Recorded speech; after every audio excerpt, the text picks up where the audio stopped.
Assalamualaikum warahmatullahi wabarakatuh. Alhamdulillahi rabbil alamin. Salatu wassalamu ala asrafil anbiya'i wal mursalin Sayyidina wa nabiyina wa syafi'ina Muhammadin wa ala alihi wa ashabi ajmain.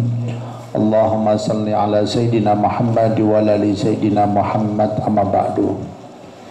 Guru kita semua yang kita muliakan, Maulana Habib Jamal bin Abdul Qadir Asghaf, para asatid yang saya banggakan, anak-anakku semua, santri, banat, banin, Darul Hidayah, para jamaah semuanya, segala puja dan puji syukur kita haturkan kehadirat Allah Subhanahu wa Ta'ala yang alhamdulillah telah mengumpulkan kita pada pagi hari ini dalam keadaan sehat walafiat.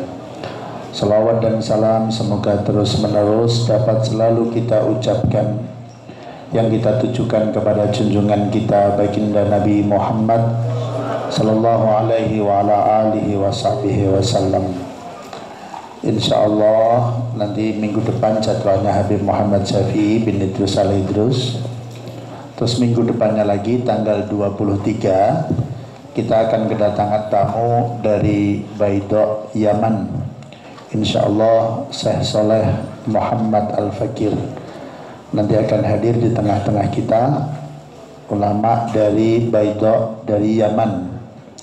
Insyaallah akan hadir tanggal 23 Agustus.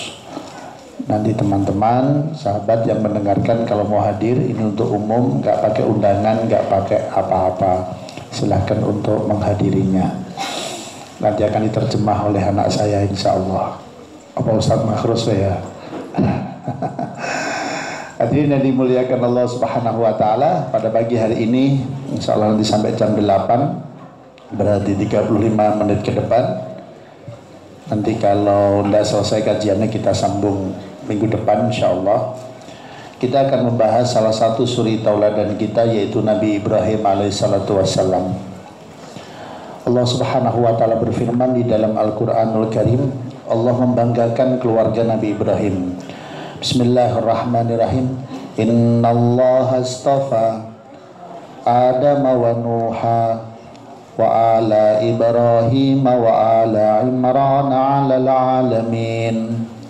Sesungguhnya Allah telah memilih dua keturunan, yaitu Nabi Adam dan Nabi Nuh alaihissalatu wassalam.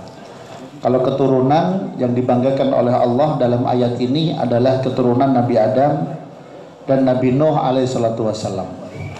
Sedangkan kalau keluarga, Allah menyebut yang dibanggakan adalah keluarga Nabi Ibrahim alaihissalatu wassalam dan juga keluarganya Sayyidina Imran Sayyidina Imran. Dzurriyyatan ba'duha min ba'd wallahu sami'un alim. Sebagai keturunan, sebagiannya adalah keturunan dari sebagian yang lain. Sesungguhnya Allah Maha mendengar dan Allah Maha mengetahui. Adik-adik, Nabi Adam dan Nabi Nuh dibanggakan oleh Allah karena beliau, Nabi Adam adalah Abul Bashar, adalah bapaknya manusia. Sedangkan Nabi Nuh alaihissalatu wassalam disebut oleh para ulama sebagai Abul Bashar Tsani, bapaknya manusia yang kedua. Kenapa demikian? Kalau Nabi Ibrahim, kalau Nabi Adam semua sudah paham, kita semua adalah keturunan Nabi Adam alaihissalatu wassalam. Kenapa Nabi Nuh juga disebut sebagai bapaknya manusia? Karena nanti kita bisa belajar di dalam beberapa kitab tafsir. Karena kita semuanya ini juga keturunan Nabi Nuh alaihissalatu wassalam. Sebagaimana di dalam tafsir Ibnu Katsir pernah saya baca, pada saat Nabi Nuh alaihissalatu wassalam masuk ke dalam perahu, yang selamat manusia saat itu 80 orang. Kemudian kapal yang ditumpangi oleh Nabi Nuh alaihissalatu wassalam itu berlabuh di sebuah tempat, berlabuh di sebuah bukit. Kemudian dari 80 orang itu membuat sebuah perkampungan.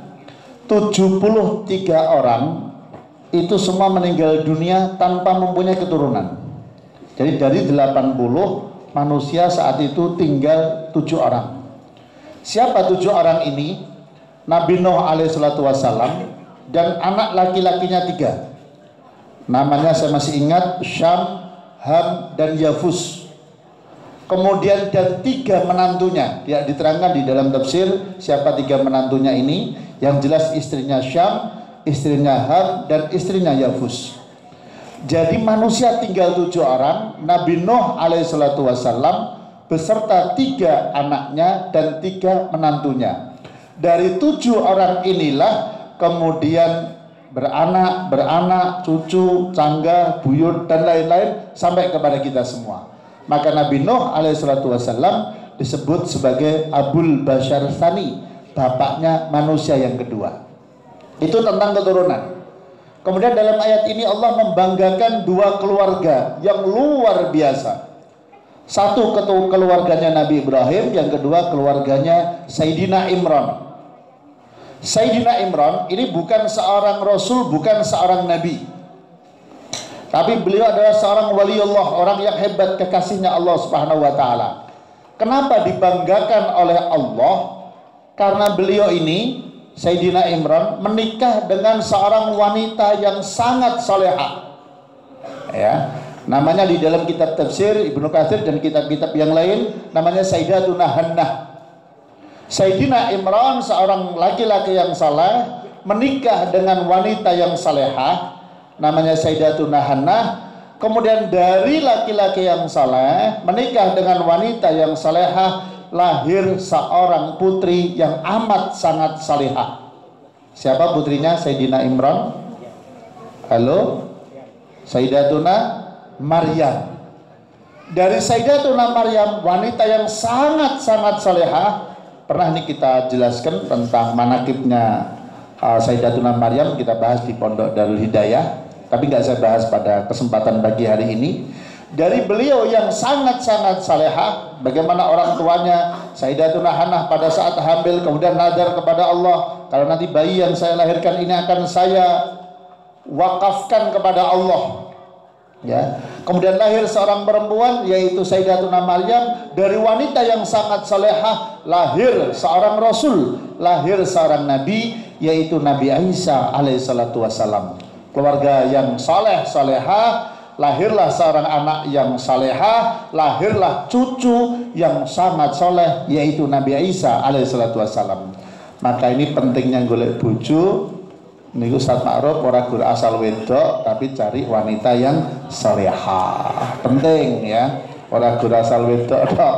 Ya, cantik penting ya toh, tapi salehah lebih penting. Itu nek untuk orang-orang biasa, tapi nek Ustaz Ma'ruf iki pendiriane beda. Bukan Bu ya, yang penting cantik ya toh. Sebab loh, kenapa salehah nggak penting? Salehah itu kan nanti kan bisa belajar dari saya. Kalau tiap hari belajar taklim muta'alim, itu kan wis cukup. Sebab nek elek kuwi diragati piro wae entek ratusan juta, ra mungkin bisa berubah cantik. Menurut Ustaz Ma'ruf ya. Tapi kalau membuat wanita salehah, insya Allah Ustaz Darul Hidayah itu insya Allah bisa. Hadirin yang dimuliakan Allah Subhanahu wa taala. Ini keluarganya Sayyidina Imran yang dibanggakan oleh Allah Subhanahu wa taala. Kemudian yang dibanggakan lagi adalah keluarganya Nabi Ibrahim alaihissalatu wassalam. Gimana gak dibanggakan oleh Allah? Keluarga Nabi Ibrahim ini dahsyat. Bahkan 17 rasul sesudah Nabi Ibrahim alaihissalatu wassalam semua adalah keturunan Nabi Ibrahim alaihissalatu wassalam.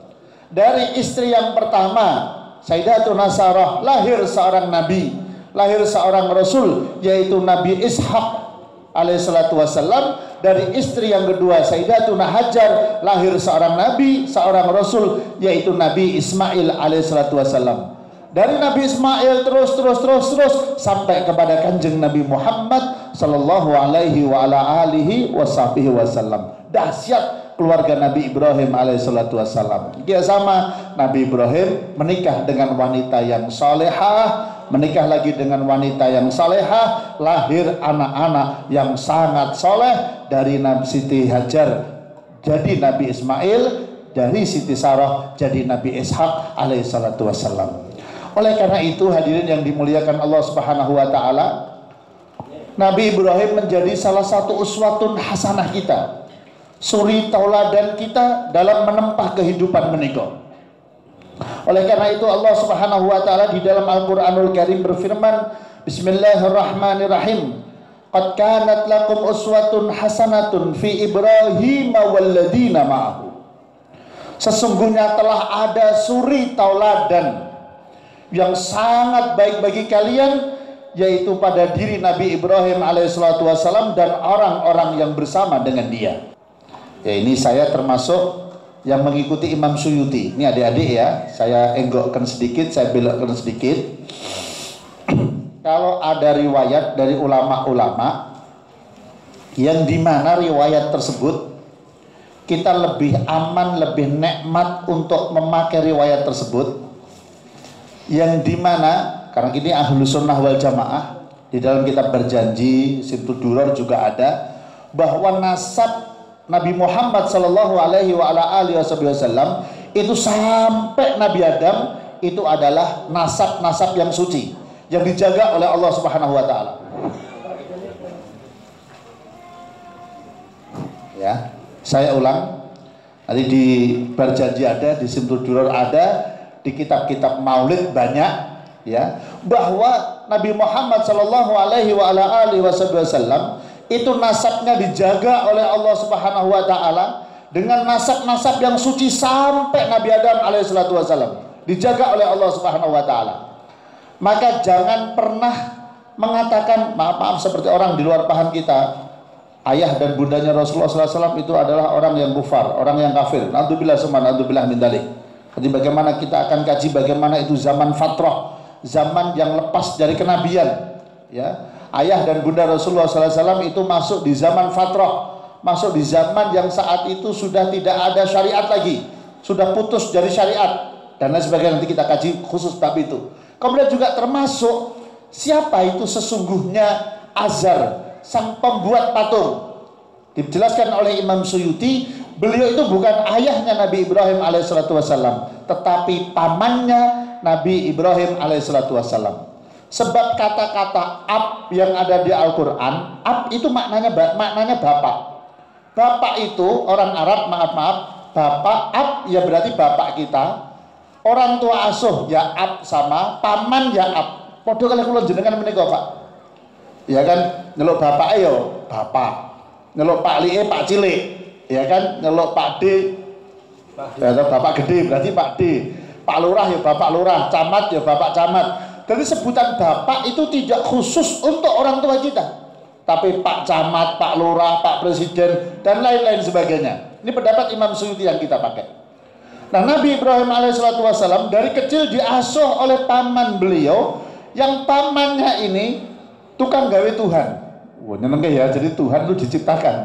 Kapan kita ada tamu dari Yaman, Habib Ahmad itu cerita di Darul Hidayah, bahkan zaman gendengnya masa jahiliyah itu Tuhan itu tidak hanya sekedar dibuat dari patung, tapi dibuat dari permen.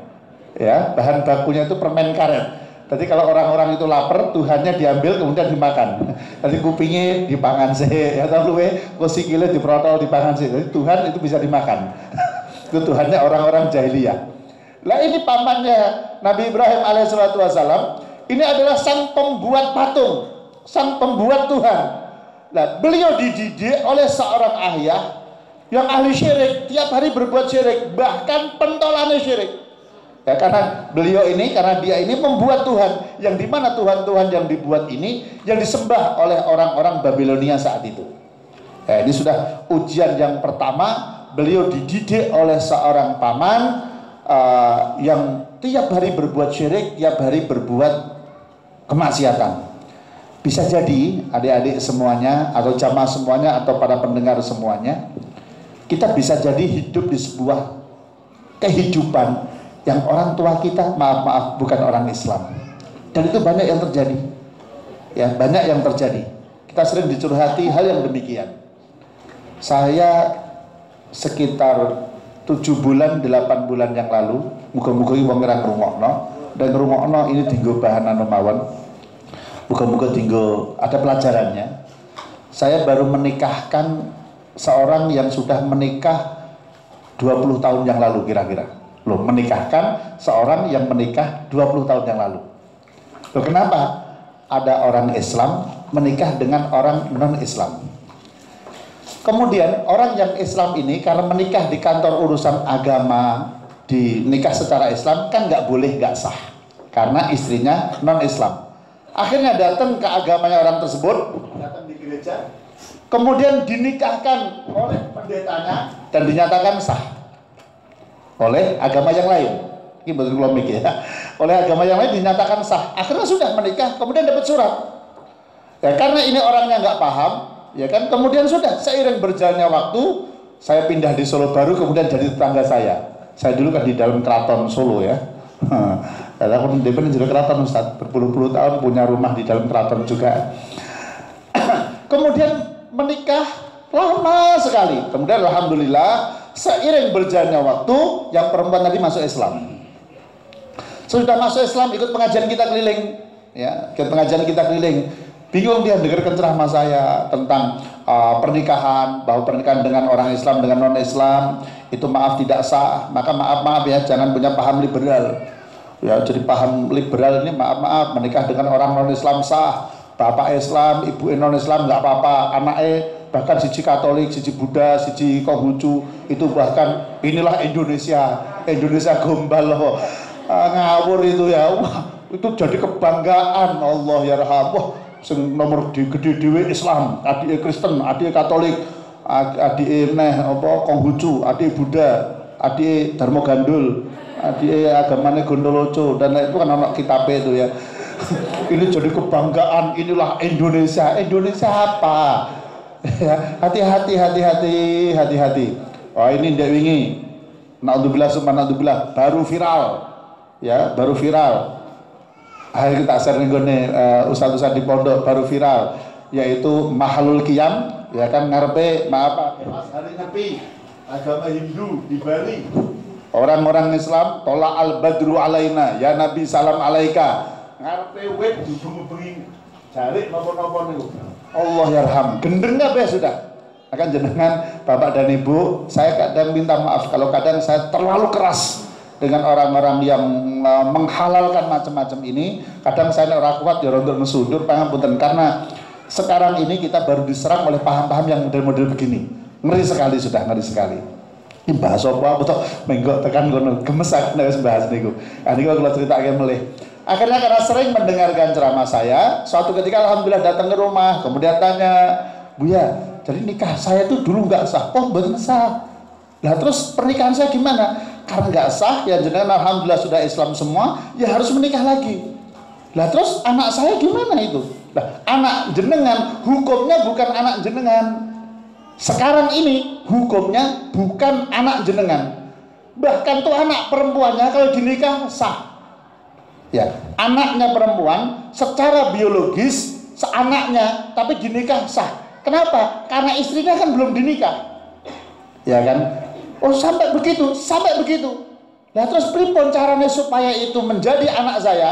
Kalau jadi anak kandung dalam syariat nggak bisa. Jadinya jadi anak tiri.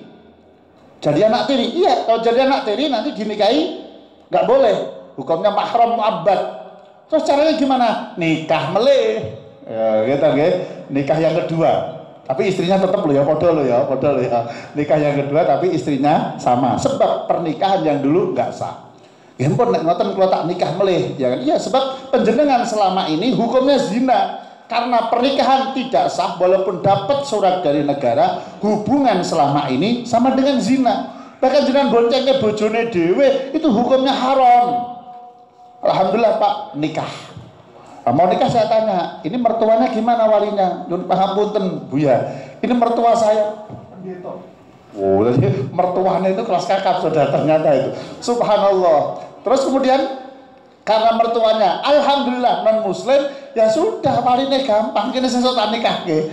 Oh, langsung gampang toh nggih. Karena orang tuanya non muslim, maka sudah nggak ada wali. Ya berarti kan orang tuanya nikahnya nggak sah, kemudian sudah besok ada datang ke rumah, rasa nggo apa-apa malah tak cepake apa-apa, tak nikahno ning omah.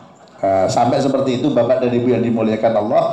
Monggo kalau ada tonggo-tonggone penjenengan di Solo Raya, ternyata maaf kejadian seperti itu sangat banyak. Saya hidup di Solo Baru Bapak Ibu. Di Solo Baru itu maaf nggih, gereja sama masjid dulu ya, itu banyak gereja. Itu dulu Pak, di tempat tetangga saya itu hampir semua tetangga saya pernah ke gereja. Termasuk saya ya. Oh, alhamdulillah kita nggak masalah. Loh, pernah tak kan jera apa-apa toh. Serius itu. Ya, saya hidup di Solo Baru, betul-betul itu terjadi. Betul-betul itu terjadi. Niki kula sing teng Solo Baru. Wallahu alam di daerah panjenengan. Ya oleh karena itu kalau ada kejadian seperti itu, ayo nanti kita selamatkan tetangga-tetangga kita. Bagaimana dengan pernikahan yang dulu tidak sah? Ayo nikah melih. Lah nyuwun ngapunten nggih, orang non Islam kemudian mlebu Islam itu malah penak banget Pak. Penak banget pripun? Sebab uripe waktu dadi non muslim itu ora dianggap urip, ora nek dosa. Dosane diampuni kabeh oleh Allah Subhanahu wa taala. Dan awake dhewe kecile Islam balik sampai usia sekarang enak hitung-hitungannya kabeh. Ya, enak hitung-hitungannya kabeh.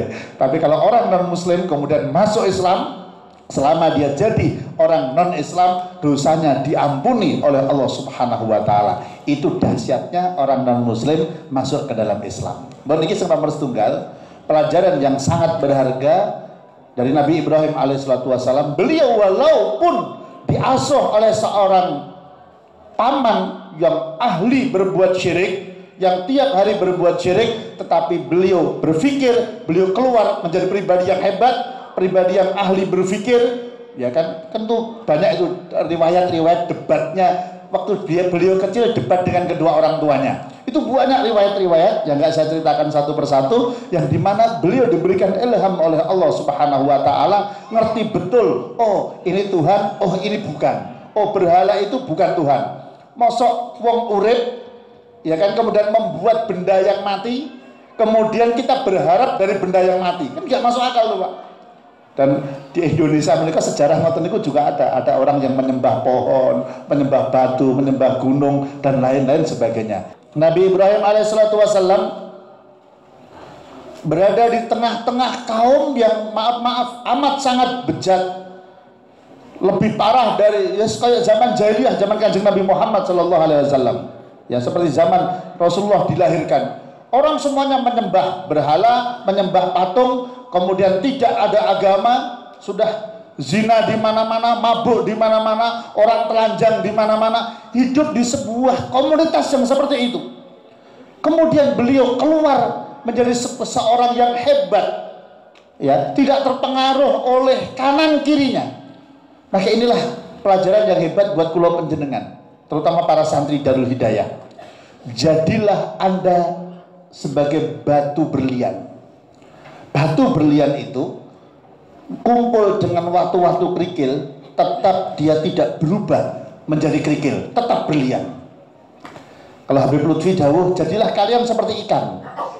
Ikan itu walaupun masuk di air asin, ya, iwak itu Pak, walaupun masuk di air asin, kemudian dia keluar, kita ambil, iwak asin apa betul? Halo? Asin apa enggak? Enggak, punya kepribadian. Tapi maaf, ya, maaf. Kita satu sisi punya kepribadian, tapi kemudian di sisi lain ojo terus kemudian kita gampang untuk berbaur dengan orang-orang yang ahli maksiat. Nek ora kuat, katut. Wah, gayane koyok kiai-kiai. Wah, wis aku tak kumpul karo orang-orang ahli maksiat, ya kan? Imanmu rong kuat, maaf, bablas kok katut. Ya ini yang banyak terjadi. Wah, saya mau dakwah di tempat-tempat maksiat. Wah, saya mau berbaur dengan orang-orang ahli maksiat. Saya mau berbaur dengan orang-orang BTS. Katut. Ya, sudahlah. Kalau memang itu bukan ranah kita nggak mampu, sudah jauhi mereka. Biar ulama-ulama, biar ustadz-ustadz, kiai-kiai yang imannya sekuat-kuat, ben pembaur sama mereka. Aku rawani kok Ustadz Jabar ya. Aku rawani, Ustadz Makrus rawani. Ngerti aku Ustadz Makrus rawani. Wes kita menjauh aja daripada katut. Wes itu biaya bagiannya ulama-ulama, ustadz-ustadz yang memang kuat, ya toh kuat. Dawuh-dawuh para ulama itu jelas kok. Jangankan kok para ulama, Sayyidina Umar bin Khattab, hati-hati dengan perempuan-perempuan. Sayyidina Umar bin Khattab pernah mengatakan, boleh nggak pakai status itu, ibu-ibu ya, bapak-bapak boleh pakai status. Lebih baik Sayyidina Umar loh ya, Sayyidina Umar, lebih baik saya berjalan di belakang singa daripada saya jalan di belakang wanita. Wow, Sayyidina Umar itu serius itu. Lebih baik saya berjalan di belakang singa daripada saya berjalan di belakang wanita. Qala Sayyidina Umar. Oh ya tenan mlakukan beruang wedok ya medeni kok badan. Aduh. Loh, nek buri macan medeni ya medeni, padha medeni. Nah ya hati-hati, makanya hati-hati. Nek memang kita belum kuat, ya kan sudah jangan berbaur dengan orang-orang ahli maksiat. Khawatir kita. Wah saya kan cuma ngombyongi Buya. Ngombyongi, saiki ngombyongi kok terus sak sendok, sesuk rong sendok, sesuk sak gelas, ya bablas toh. Ya kalau memang itu sudahlah, itu bagiannya kiai-kiai, ustadz-ustadz yang memang kuat imannya. Kalau kita saya anjurkan jauhi tempat-tempat maksiat, jauhi orang-orang yang ahli maksiat. Bahkan ada kalanya kita itu berkumpul dengan orang, maaf ya, ada kalanya berkumpul dengan orang kayak wong buang hajat. Kayak kita di kamar mandi buang hajat, buang air besar. Sudah buang air besar kita selesai, baru itu wes ojo nang kamar mandi, ojo turun nang kamar mandi dan metuwo. Ada kalanya kita bermasyarakat seperti itu, maaf Pak. Kita kadang menghadiri undangan, kadang maaf kita datang di satu tempat yang dalam tanda petik kita bertetangga wajib. Kita menghadiri undangan. Dan menghadiri undangan kalau isinya maksiat ya sudah, maaf ya, ada resepsi, kemudian campur sari. Saya pernah itu ceritakan, saya datang di Baki saya kelingan aku. Toko nang Baki Ustaz Jabar kita kok iki kan. Berhubung aku jari kiai terus juga kena ngarep dhewe, dikawal mulai dari luar ya tonggomu gitu. Tukang jobo dikawal langsung ngaju dhewe nang ngarep dhewe. Dilungguhken, didudukkan saya. Ternyata campur sarinan. Waduh. Waduh. Ternyata campur sarinan, enggak penyanyi niku campur sari yo ngono kuwi Ustaz. Wadalah. Akhirnya langsung saya bilang sama tuan rumah, Pak, maaf saya ada acara. Ya udah, kita nyemplungi kotak, kita duduk sebentar, kemudian kita pergi. Ya mau apa? Ngarep dhewe lho Ustaz, cetha banget. Subhanallah. Guyu ora penak. Itu ternyata maaf, tidak hanya di acara begitu. Ini ayo sing penggemar nasi daria apa-apa kuwi. Ki Mas Khairul kuwi tekonono. Saya pernah ceramah di satu daerah. Ya, saya duet dengan Kasimah. Bener ya, Magelang lho Ustaz. Bener ya? Kasimah. Wah, apal ya. Penyanyi ini ayu-ayu. Badalah. Nasi daria. Iki rong bojoku ora ngerti, ora tak critani bojoku. Arep tak critake aku ora penak aku. Ora tak critani Ustaz. Kok iso metu ning kene ngopo iki kok. Panggungnya dhuwure sakmene iki. Panggungnya dhuwure sakmene iki. Iya toh, tenan kita Solo 3. Panggungnya dhuwure sakmene iki. Saya tak pikir ya, wong pas ada saya itu lagunya kok kaduan ya. Ya Hanana, ya Hanana, ya Hanana. Terus saya datang, saya transit dulu ya. Kata Buya, ini sebentar lagi penjenengan ceramah. Langsung aku digon nang ngarep dhewe, ning ngisor panggung. Vokale ning dhuwur isih nyanyi ya toh. Aku nang ngisor panggung. Ya toh, ya aku ndelok sik wah ya cocok kaya ngono. Bojoku ora ngerti ceritane ora ngerti ya toh. Subhanallah. Iki piye iki kok gitu ya kan. Terus kemudian 5 menit kemudian saya naik panggung, penyanyi ini semua gak ada yang mau turun. Bahkan yang satu mendekati saya, ya kan, Buya nanti duet lagu ya. Waduh, ternyata saya itu terus WA sama Khairul, ini grup apa? Ya kan, terus kemudian di WA namanya ini, itu sering duet sama kiai ini. Wah, tak delok itu di YouTube, ternyata betul. Ada satu kiai dari Salatiga, ya kan, namanya Rahasia. Ini di mana-mana duet sama ini. Duet ternyata, wah cedak kata dia, wah nyeneng kayak ya Allah. Itu kiainya itu loh ya. Saya kemudian mengatakan, wah ini jamaah semua di depan ribuan orang. Ya maaf, jangan kan kok di majelis-majelis campur sari dan lain. Ada di majelis-majelis orang yang mengaku ahlus sunnah wal jamaah, modelnya seperti itu Pak. Kiai karo wong wedok ning dhuwur panggung jejer nyanyi bareng. Ngeri loh Pak lo. Gak main-main loh. Bagaimana perempuan ditampilkan kemudian nyanyi di hadapan nang ngarepe laki-laki kabeh, nang ngarepe kiai kabeh. Ya. Bahkan dengan percaya dirinya mau medun ke panggung, aja duet ya Ustaz, aja duet karo kiai ini. Ora turun dulu tenan. Allah yarham. Hati-hati. Kita kadang hidup di sebuah tempat, ada di sebuah zaman yang dimana kita berbaur dengan orang-orang ahli maksiat, berbaur dengan tempat-tempat maksiat.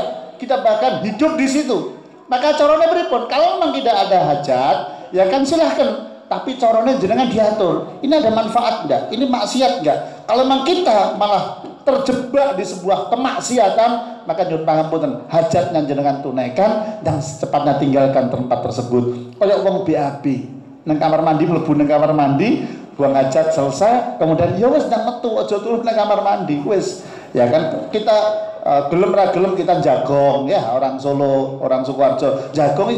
Waduh, kok malah kono maksiatan do joget-jogetan lanang wedok, udah tempatnya lanang wedok bercampur baur ndak karu-karuan. Ah sudah kemudian kita nyemplungi kotak, baru pamit, enten acara apa? Dolan karo bojo kan ya acara. Ayo, bahkan lihat nih fatwa-fatwa para ulama.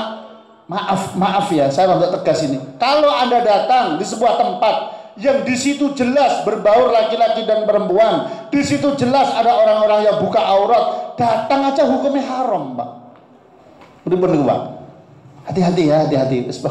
Ayo iso nanti jamaah Al-Hidayah dan wali murid, saya harapkan sesuk nek duwe acara nikahan nek isa laki-laki sama perempuan tempatnya dipisah. Kemudian yang kedua nek isa orang-orang yang biasanya enggak kerudungan terus nek teko nang gone majelis, teko nang gone acara nikahan itu kok enggak pakai kerudung, maaf yo rasa diundang. Wes ayu ra nggo kerudungan ya kan. Kuwi gawe mumet bapak-bapak. Biasanya ora tau dandan nek panjagong dandan. Allah. Setunggal mulai saya tambah setunggal mulai, yang lain kita lanjutkan besok. Kemudian yang ketiga, pelajaran yang bisa kita ambil adalah beliau hidup di sebuah zaman yang dimana zaman itu dipimpin oleh seorang raja yang amat sangat dolim. Gimana nggak dolim? Ya, Raja Namrud ini pengen mateni wong siji. Wong dolim itu orang yang semena-mena. Pengen mateni Nabi Ibrahim alaihissalatu wassalam, itu ora cuman wis ono panah apa tembak kan selesai niku sajane. Enggak, dolim, pengen menunjukkan kekuasaannya, pengen menunjukkan kehebatannya. Prajuritnya diperintahkan, ayo ambil kayu bakar. Diriwayatkan kayu bakar yang tertumpuk di lapangan itu selebar 80 dirok.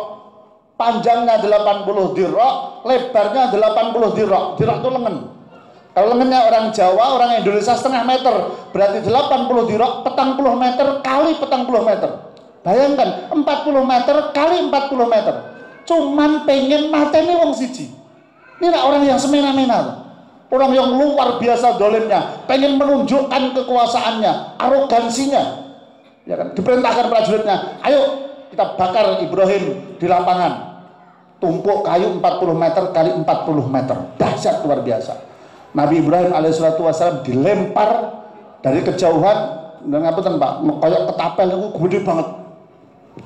Malaikat Jibril datang menemui Nabi Ibrahim alaihissalatu wassalam. Ya arep dikapak lagi genine, ya kan? Tak sebul, kurang lebih seperti itulah. Apa dibikin apinya nggak bisa nyala? Apa dibikin seperti apa? Nabi Ibrahim alaihissalatu wassalam kemudian berdoa kepada Allah. Ya sebenarnya isinya bukan doa. Hasbunallah wa ni'mal wakil. Ni'mal maula wa ni'man nasir. Dari doa Nabi Ibrahim alaihissalatu wassalam, kemudian Allah subhanahu wa ta'ala berfirman, qala ya naru kuni bardaw wa salaman ala Ibrahim. Allah subhanahu wa ta'ala kemudian memerintahkan kepada api, wahai api, menjadi dinginlah dan menjadi keselamatan buat Nabi Ibrahim alaihissalatu wassalam. Api unggun yang satu lapangan 40 meter kali 40 meter itu bisa dirasakan dingin oleh Nabi Ibrahim alaihissalatu wassalam. Bahkan Nabi Ibrahim pernah mengatakan, tidak pernah kutemukan tempat di muka bumi ini lebih nikmat, lebih nyaman daripada saya dibakar di bara api. Monggo ini jenengan pengen praktekno monggo Pak. Dungane pun apa lho nggih? Hasbunallah wa ni'mal wakil, ni'mal maula wa ni'man nasir. Aja gede-gede sih. Mungkin kontur king mriki coba nyumet lilin. Aja gede-gede sih, aja gede-gede sih. Lilin mengke dijine jenengan ditemplekno. Alon-alon ya. Sing yakin. Hasbunallah wa ni'mal wakil. Ni'mal maula wa ni'man nasir. Alon-alon insyaallah kobong. Insyaallah. Tapi wallahu alam, kalau itu ada walinya Allah, wallahu alam. Ya wallahu alam. Tergantung Allah. Doanya kita tahu. Ini menjadi dalil kenapa kalau kula panjenengan tangannya kok melepuh nek Nabi Ibrahim kemudian kok bara api yang sedemikian besar dirasakan dingin? Kenapa kalau Nabi Ibrahim doa Rabbi habli minas salihin, kemudian lahir Nabi Ishak, lahir Nabi Ismail, kalau kula panjenengan yo ndonga Rabbi habli minas salihin, kok malah anaknya nyolong rokoke bapake? Ya, kenapa? Inilah dalil. Kalau kita ketemu dengan orang-orang saleh, ketemu dengan para ulama, ketemu dengan para habaib, ketemu dengan para kiai, kita minta doa. Kenapa? Doanya sama, ayatnya yang dibaca sama. Kalau yang membaca berbeda, hasilnya berbeda, tergantung kedudukan manusia tersebut di hadapan Allah Subhanahu wa taala. Hasbunallah wa ni'mal wakil, ni'mal maula wa ni'man nasir. Dibaca Nabi Ibrahim alaihissalatu wassalam, api unggun satu lapangan dirasakan dingin. Padahal seneng jobo kepanasan. Nah, teori dunia inilah rumus AC. Halo, rumus AC. Di dalam dingin, coba mesin AC mengcekel panas. Ya, ini rumus AC Ustaz. Jadi banyak rumus-rumus dalam Islam itu kemudian dari teori-teori dunia. Termasuk saya ingatkan sedikit, ini harusnya minggu depan ini. Ini adalah air mineral yang dijual katanya pertama kali di dunia. Makanya air ini mereknya apa saja, dimereki Aqua. Ya, walaupun mereknya Shaker Water, aku jalur Aqua, aku tuku Aqua. Aku ora promosi, ora bayar akuannya. Ora promosi ya. Padahal manusia yang jual air pertama kali, barter air pertama kali bukan pabrik Aqua. Siapa itu? Sayyidatuna Hajar radhiyallahu taala anha. Ceritanya minggu depan. Ya, kalau ini ada satu teori dalam ilmu bisnis, ya. Anda jadilah orang gila, kemudian Anda akan sukses. Loh, kok iso? Kok iso? Ini pabrik ini pertama kali pada saat mau menjual air itu dikatakan gila. Wong banyu kok didol larang dari bensin. Jangan-jangan ya. Air itu orang Indonesia minta kan boleh Pak? Gitu Pak. Bahkan menaik orang-orang kuno dulu itu ngarep pemain ono kendine. Ya kita ngambil aja diikhlaskan. Air kita tuh minta boleh, sumur banyak, tapi kok air dijual dan laku. Loh, bingung kan ini? Inilah ilmu marketing yang luar biasa ini dahsyat. Bahkan ada teori marketing, kalau kau pengen jadi orang sukses, berjuanglah sampai kau dianggap gila. Adik-adik yang menciptakan radio siapa? Orang Wonogiri itu kita menciptakan radio. Siapa? Thomas Edison itu lampu. Hah? Siapa? Marconi. Marconi berarti nak wong Wonogiri ya. Namanya Marconi. Coba tuh lihat itu bagaimana sejarahnya. Ya kan break neng kene, kupingnya tembak kene. Kemudian nyeluk koncone, ayo kono rungokno, krungu ora, lari ke sana lagi, sampai dimasukkan penjara itu, Marconi itu. Sebab dianggap orang gila, padahal penemu radio. Wah, luar biasa ya. Jadi berjuanglah sampai dianggap kau gila, maka kau akan sukses. Ada teori di dalam ilmu dunia sampai seperti itu. Aja tunggu status ya segini. Gak ngerti ceritanya ruwet iki ya. Termasuk ini, air kok iso didol lebih mahal daripada bensin. Ternyata itu banyak nanti riwayatnya dari Islam. Hadirin yang dimuliakan Allah Subhanahu wa taala, itu terakhir dari Nabi Ibrahim alaihissalatu wassalam, yaitu tawakal kepada Allah Subhanahu wa taala. Ada hal-hal di dunia ini yang kadang dalam kejadian kita sehari-hari hanya tawakal kepada Allah, itulah yang terbaik, itulah yang the best. Kita bangun pondok pesantren Darul Hidayah dari mulai awal sampai sekarang tawakal tok Pak. Tawakal tok isine. Kula ngomong karo pemborongé pokoke nek duwite entek mandeg ya ning dongakno rantek. Nek ngoten niku tok Pak. Wong pripun Pak ora nggo proposal to Pak. Ora nggo proposal, ora nggo apa-apa, ketok jenengan urung ngirimi ketoke lho ya. Ketoke lho ya wong aku ora tau jaluk-jaluk ya toh. Bangun pondok ini mulai tahun 2015 Bapak Ibu, baru mulai tahun 2015, sekarang 2020 ya, 5 tahun. Alhamdulillah sudah seperti ini. Sudah habis kurang lebih ya sekitar 12 miliar lah. 12 miliar itu nak tuku dawet, wah ya wis lumayan ya. Tukono dawet tapi sak Sukoharjo banjir dawet itu insya Allah 12 miliar itu 12.000 juta. Ya lumayan juga. Ya jenengan doakan. Mentawakal kepada Allah. Wa may yatawakkal 'ala Allah fa huwa hasbuh. Niku tok kita tawakal kepada Allah Gusti niki nggon jenengan kok. Mengatakan tok wong sudah diwakafkan semuanya kok niki nggon jenengan.